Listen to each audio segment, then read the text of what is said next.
Oh no! This head belonged to my co-pilot robot. He was the most companion in the galaxy. Dick. Malfunction. Dick. Malfunction. These Gravorians will pay dearly for this, my friend. Now, what's a space adventure film without a trusty robot sidekick, huh? Am I right? In the original draft, we had Dick and Scarlet team up with an alien from the planet's surface. You know the type, pointy ears, wise and emotionless. But then we came to our senses and realized that a giant tin can robot's way cooler. Besides, everybody was doing the alien thing back then. You know me, I'd rather be a trailblazer.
The insurance company made us install those safety guards after our actors fell off the set one too many times.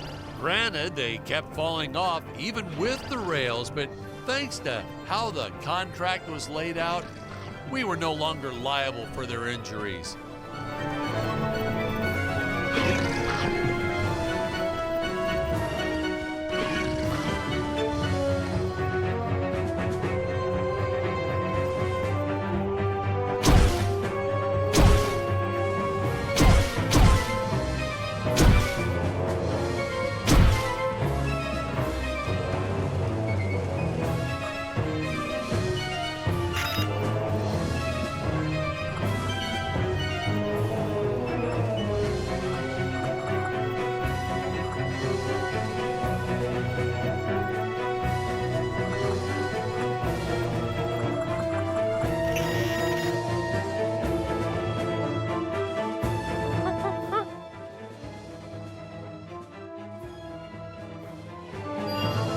Well, ladies and gentlemen, I guess it's time to talk about the elephant in the room. Why on earth does this crazy film have title cards on screen when people are talking? You're thinking that, aren't you? I know you are. I would be too. Well, we had thought about making it a silent film at one point, so we shot a lot of scenes up close like this, with the dialogue written out for the audience to read. Well, when we swapped over to making a talkie, well, we just decided to keep on going rather than reshooting all those scenes.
best part about being in showbiz.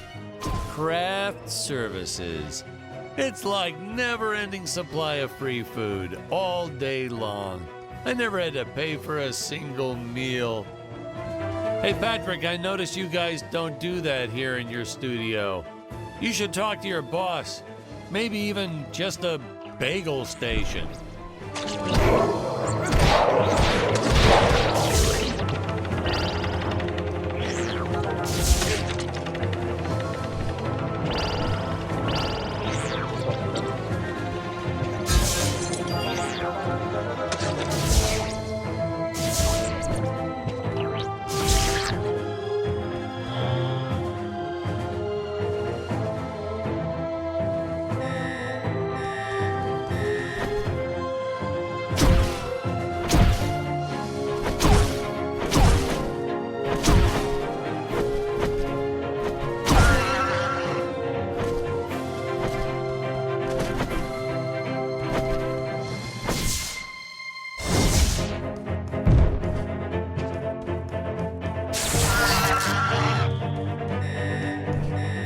Nitpicking science community also complained about these Terra whatevers breathing fire. Like there's fossil evidence of dinosaurs not ever shooting fireballs. It's not like I gave them neck frills or had them spit poison or anything ridiculous like that.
As luck would have it, the next lot to ours was filming some horror movie set in Transylvania.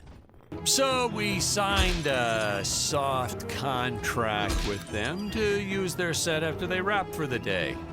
And by that, I mean we kind of snuck in and filmed it real quick when no one was looking. I had my assistant Phyllis keep a lookout for the security guard.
those days, the effects team really nailed it. Dinosaurs, saucers, hey, you name it. But these, deflating rock boulder cubes, not their best work. Just looks kind of odd, if you ask me, like giant whoopee cushions. And they said they could add some debris and explosions or two afterwards, and then we ran out of budget. Well, to be fair, we ran out of budget several times, but still, I lost a lot of sleep over these rocks.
First tried this one with regular logs. Well, that was disastrous. I'll tell you, never mess with physics.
Say, you know what I was thinking?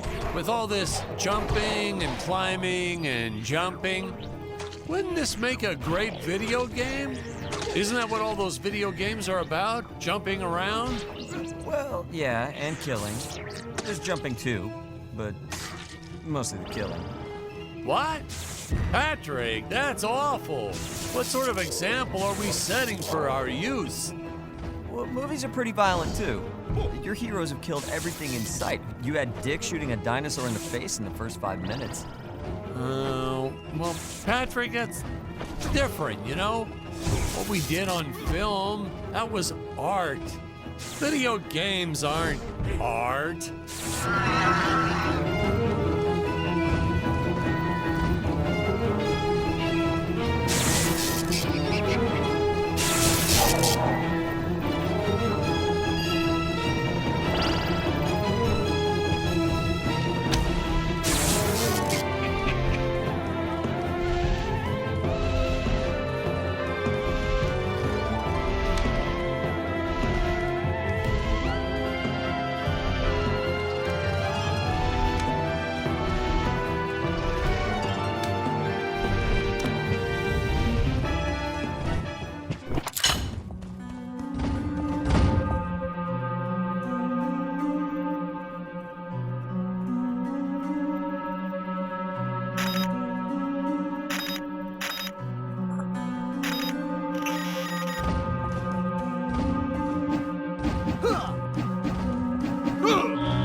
Funny story about the two caged apes in this scene. I had completely forgotten about them when we wrapped up filming on the set.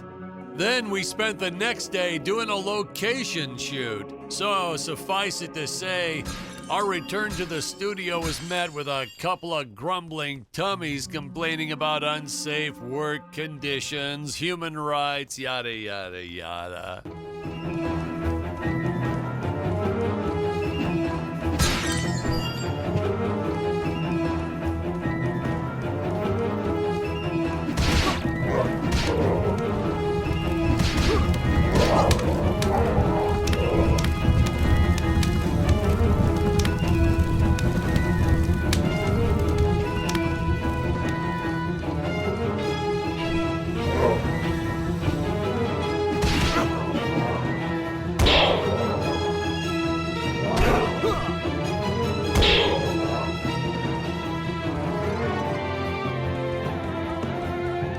Hey, Patrick, I was thinking we should take a little break and get a bite to eat.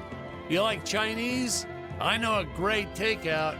Well, we're not scheduled for a break for another few hours. Nonsense. Hey, you have to try the shrimp. It's the absolute best. But, oh, hey, I feel like I should warn you. It gives me horrible gas. But that's okay. We're friends, right? Really, sir. Studio time costs a fortune. Let's just stay on schedule. Good thinking. We could grab a real dinner together and go out for a night on the town, yeah. Two young bachelors on the prowl. Say, where do you youngsters go these days?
You know, this movie may not have made the big splash in Hollywood or even made the budget back for that matter, but hey, in the end, I think it was still worth making just for those die-hard fans that really love it.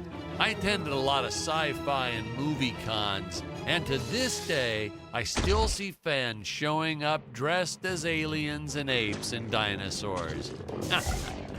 Does a man proud. Now, granted, their costumes aren't exactly 100% faithful to the film, and it seems that no one ever remembers them by the right name. But still, knowing that we still have fans like this promoting the film decades later, it puts a tear in this old director's eye. I get all emotional.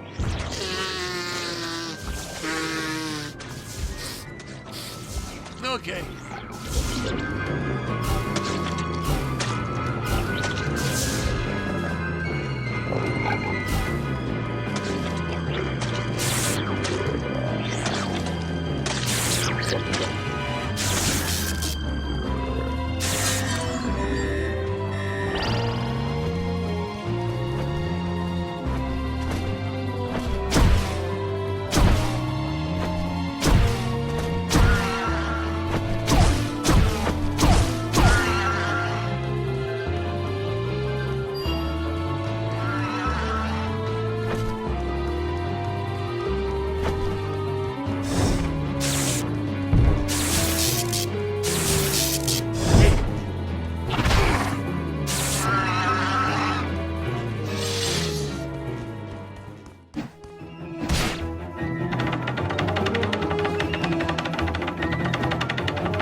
Tony and his insistence on lens flare. I tell you, some days it felt like he was trying to be the director. Honestly, you could see dust on the lens, so I'd just go and wipe it off myself. He would get so upset about it too. Like my fingers aren't clean enough to wipe the lens. Don't touch the lens. Whatever.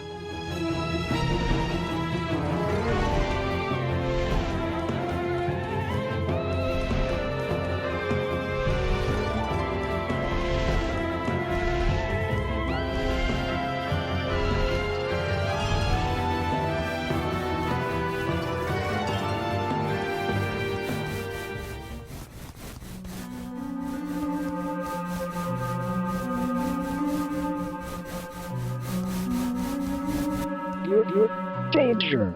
Human speed is not enough to pass through that fan. Chance of death 100%. Retrieve the time vortex device if you wish to go any further. Searching. Time vortex device detected. Device in dangerous area. Nuclear amps everywhere.